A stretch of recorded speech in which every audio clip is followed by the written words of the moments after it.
Marie Corée, une légende de la Côte d'Ivoire. Son courage sur le pont de la Victoire résonne à travers les âges. Marie Corée, née en 1912 et morte en 1953, est une militante de l'indépendance de la Côte d'Ivoire. C'est une femme politique du Parti démocratique de Côte d'Ivoire, Rassemblement démocratique africain, PDCI-RDA.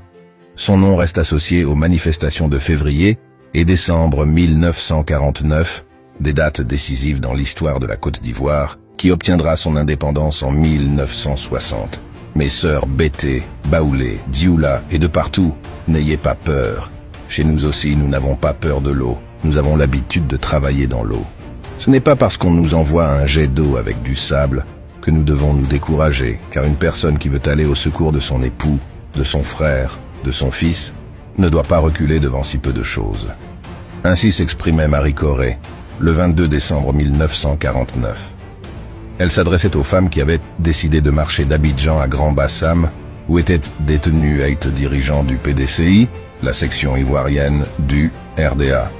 Elle est l'une des têtes de file lors de la marche des femmes sur Grand-Bassam en vue de la libération des responsables politiques du PDCI emprisonnés par les autorités coloniales françaises.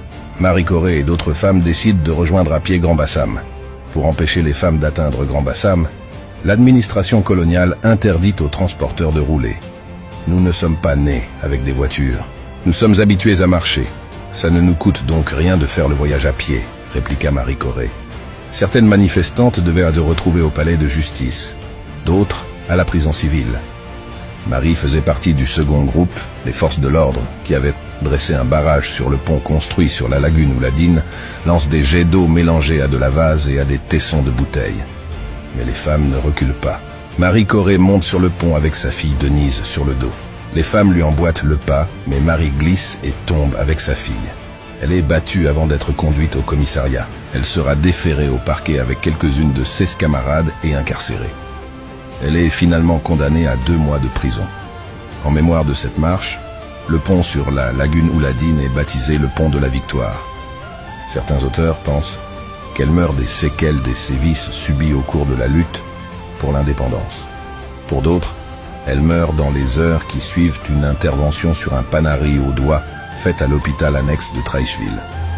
Cette femme, qui avait horreur de l'injustice et de l'oppression, est incontestablement l'une des grandes figures de la lutte pour l'indépendance en Côte d'Ivoire. Un billet de 1000 francs CFA et un timbre postal à son effigie sont créés en mémoire de son combat.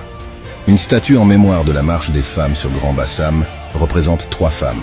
L'une d'entre elles, portant un enfant dans son dos, pourrait être Marie Corée.